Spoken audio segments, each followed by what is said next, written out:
네, 여러분 안녕하십니까? ICT 분야 여성 인력의 역할에 대해서 연구를 진행한 중부대학교 최대수라고 합니다. 발표를 시작해 보도록 하겠습니다. 지난 20년 동안 한국의 ICT 산업이 세계적인 수준이었다, 이런 사실은 누구도 이의를 제기하지 않을 것입니다. 그러나 참여하는 여성 근로자의 비율은 매우 낮은 편입니다. 특히 게임, 디지털 콘텐츠, 소프트웨어 개발 등 4차 산업혁명 시대에 강조되고 있는 분야에서 여성 인력의 참여 비율은 OECD 최하위 수준이다. 이런 통계가 있습니다. 프로젝트 기한에 맞춰서 지나치게 몰두하는 우리나라 작업 방식의 후진성이 남성 중심의 산업을 만들었고 여성이 참여하기 굉장히 어려운 분위기를 조성했다. 이렇게 유추해 볼 수 있습니다. 정보통신기술 산업은 과거보다 더 확장되고 발전해야 하지만 여전히 노동력 부족에 시달리고 있습니다. 여성의 핵심 직업 참여 확대도 절실한 편입니다.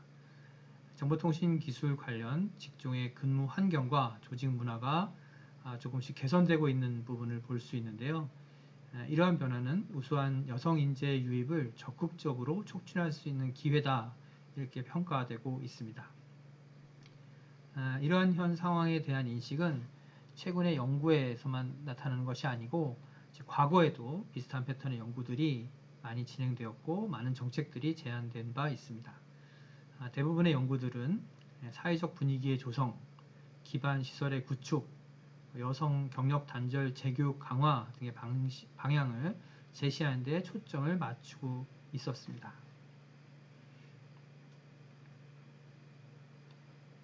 본 연구의 목적은 과거의 연구 결과를 분석해서 변화의 흐름을 확인하고 자료 분석을 통해서 여성 인력의 역할 변화를 구체적으로 검증하는 것입니다.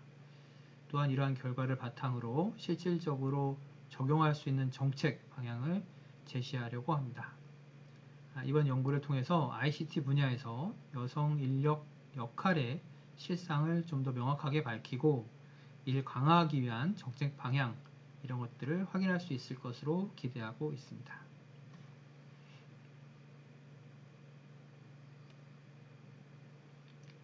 연구의 절차와 방법에 대해서 개략적으로 설명드리겠습니다. 우선 선행 연구에 대한 리뷰를 진행하였고요. 이번 발표에서는 그 이후의 작업에 대해서 주로 말씀드리도록 하겠습니다. 다음으로 ICT 산업에 종사하는 여성의 활동을 확인하기 위해서 여성 인력의 현황을 분석하고 2차 데이터를 통해서 그러한 기업들의 성과를 검증하는 부분이 진행됩니다. 마지막으로 검증의 결과가 의미하는 바를 분석해서 정책에 대한 시사점을 도출하였습니다. 앞서 말씀드린 바와 같이 이번 발표는 데이터를 통해 분석한 내용을 중심으로 진행해 보도록 하겠습니다.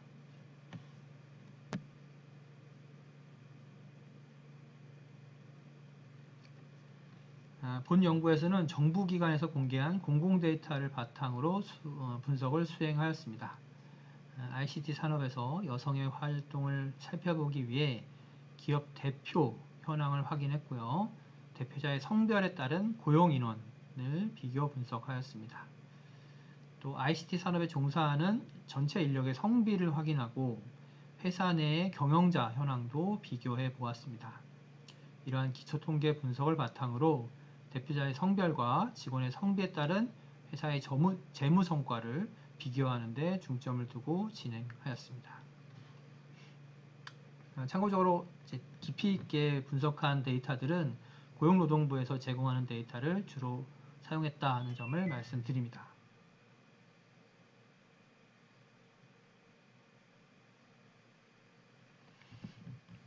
자, 첫 번째 데이터 분석 결과는 ICT 업계 여성 대표 현황입니다.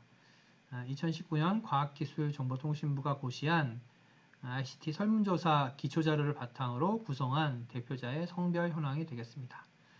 총 5,753개의 기업 중에 5,303개의 기업이 남성 대표인 것으로 확인되었고요.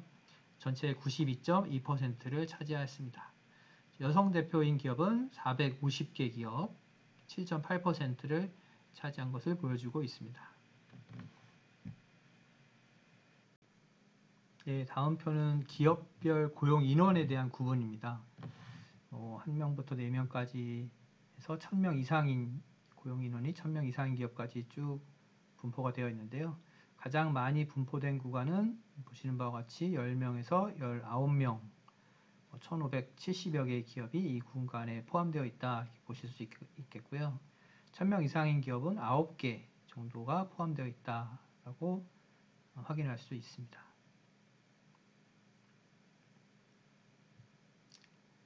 2019년 과학기술정보통신부가 발표한 인력 동향 조사에서 가져온 부분인데요.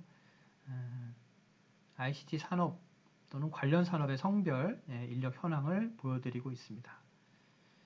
전체 근로자 중에서 정규직 근로자를 따로 떼서 구분해서 정리를 해봤고요. 전체 근로자는 130만 명이 좀 넘는 인원 중에 여성이 35만 명, 35만 8천 명 정도, 남성이 94만 5천 800명 정도로 확인이 되었고, 그중에 이제 정규직, 풀타임 워커라고 해서 이제 정규직 부분만 따로 떼서 보면 118만 명 정도가 조사에 포함이 되었고, 여성이 32만 9천, 남성이 85만 2천 명 정도가 되는 것으로 추산되고 있습니다.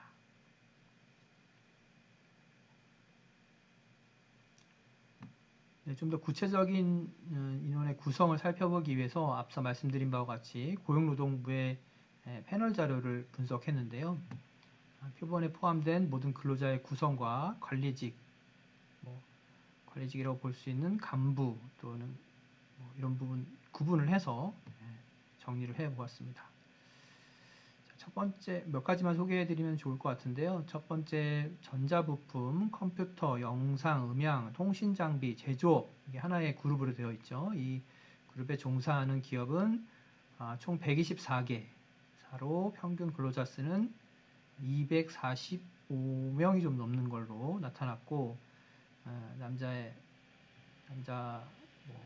간부 이제 상위 직급 부장 이상급이라고 볼 수 있죠. 5.52명, 여성 간부는 0.13명으로 나타났습니다. 보시는 바와 같이 전체 근로자 수에 비해서 관리직의 여성 비율이, 간부 여성 비율이 매우 낮은 것을 확인할 수 있습니다. 컴퓨터 프로그래밍, 시스템 통합, 관리 분야의 평균 근로자 수는 261.5명 정도고요. 남성 간부는 6명 정도, 여성 간부는 0.05명. 그 이제 중간 관리자는 남자가 32.77명, 여성 관리자가 3.36명으로 나타났습니다. 마지막으로 정보 서비스업 같은 경우에는 평균 근로자 수가 310명으로 나타났고, 남자 간부가 4.57명, 여성 간부는 0.14명, 관리자는 남자가 15명, 여자가 2.43명으로 어느 부분에나 이제 여성 관리자의 비율이 매우 낮은 것을 확인할 수 있었습니다.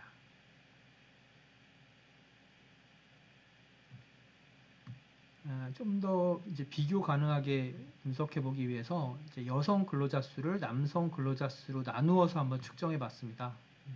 여성 근로자 수 나누기 남성 근로자 수의 그 비율이라고 보시면 되겠는데요. 표 7에 잘 정리가 되어 있습니다. 평균은 보시는 바와 같이 5.9 정도 되네요. 5.9 정도이고요.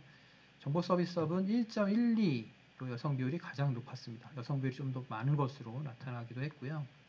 컴퓨터 프로그래밍, 시스템 통합, 관리업은 0.28로 나타났고, 전체의 평균은 0.59, 남성 근로자의 60% 미만인 것으로 나타났습니다. 그래서 0.59를 중심으로 평균을 넘는 여성 근로자 수가 평균보다 더 많은 기업과 더 낮은 기업 이렇게 그룹핑을 해서 이후에 분석을 하기도 했습니다.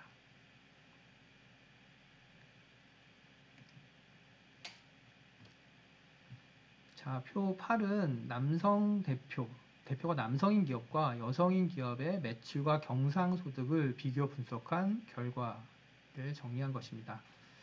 일단 매출로 보면요. 매출 보면 남성 대표 기업의 평균이 110억 9,300만 원 정도, 110억 9,300 정도고 경상이익이 8억 2,500만 원 정도고요.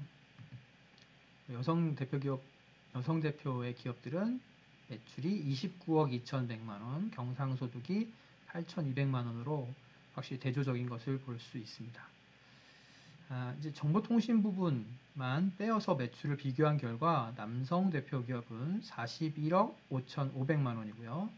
여성 대표 기업은 19억 1,900만 원, 전체 매출에 비해서 상대적으로 적은 것으로 나타났습니다. 전체 매출의 비교보다는 정보통신 부분만을 떼어놓고 보면 그 차이가 좀 줄어든 것을 확인할 수 있습니다.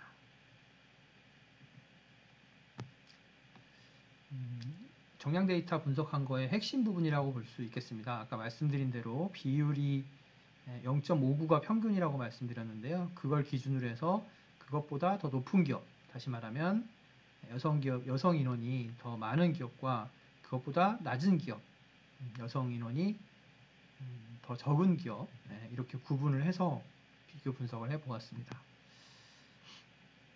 그 비교 구분은 아까 말씀드린 대로 평균인 0.59가 되겠고요. 먼저 매출에서 보면 여성 비율이 평균 이상인 집단이 높게 나타났습니다. 영업이익에서도 같은 패턴을 보였고요. 그러나 순이익 측면에서는 여성 비율이 평균 이하인 집단, 다시 말해서 남성 비율이 높은 집단이 더 높게 나타났다는 점이고요. 1인당 인건비는 여성 비율이 평균 이상인 그룹이 낮은 수치를 기록했고, 인건비가 낮다는 것은 한 인원이 만든 부가가치가 더 높다는 거겠죠. 역시 1인당 부가가치는 여성 비율이 높은 기업이 더 높게 나타난 것으로 확인할 수 있었습니다. 이 부분이 제가 이제 이 연구를 하게 된 이유이기도 하고요. 검증한 핵심 포인트라고 말씀드릴 수 있겠습니다. 앞에 통계 분석을 간단히 요약하면 다음과 같습니다.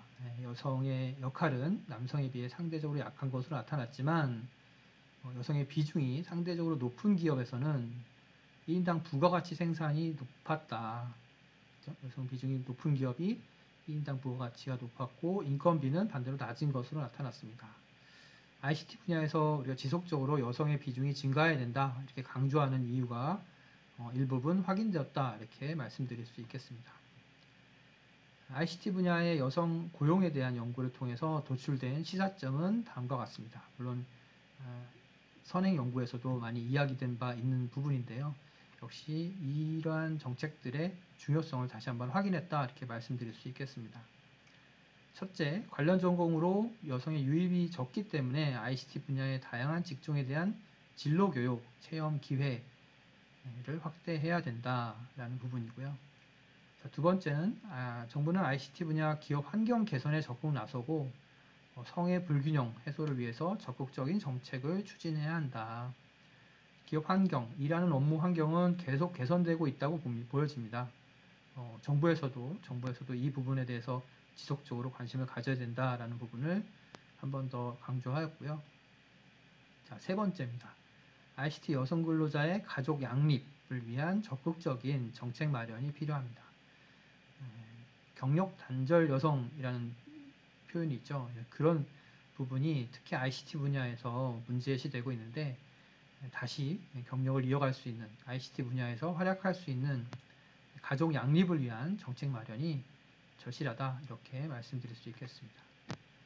자, 네 번째, 경력 단절을 경험한 여성의 직장 복귀 및 재취업 지원을 강화해야 될 필요가 있다는 점을 또 한번 강조드립니다. ICT를 기반으로 기술과 산업이 융합됨에 따라서 산업 구조 조정이 이루어지고 있죠. 노동 환경의 변화, 인력 유동성, 근로 형태의 유연성 확대 등등 4차 산업혁명에 대한 노동 환경의 변화에 따라서 기술과 인력 수요가 지속적으로 변화되고 있습니다. 정부는 인구와 산업 환경 변화에 대응하여 ICT 여성 과학 기술 인력, 여성 창업인 등등을 육성 지원해서 경제활동 참여를 촉진할 수 있는 환경을 조성할 필요가 있겠습니다. 기술 발전에 따른 필수 역량을 강화하고 가족 균형, 시스템 활성화 등 다양한 정책이 실제로 수립되고 있는 상황이긴 한데요. 이러한 정책들이 이제 여성의 현직 인력이 ICT 산업에서 실질적인 성과를 낼 수 있도록 지원하는 그런 방향으로 면밀히 구성되어서 이제 실행되어야 된다. 이렇게 말씀드리면서 본 발표를 정리할까 합니다. 참고한 문헌들은 다음과 같고요. 궁금한 점이 있으시면 메일로 주시면 성실하게 답변 드리도록 하겠습니다. 발표를 들어주셔서 감사합니다.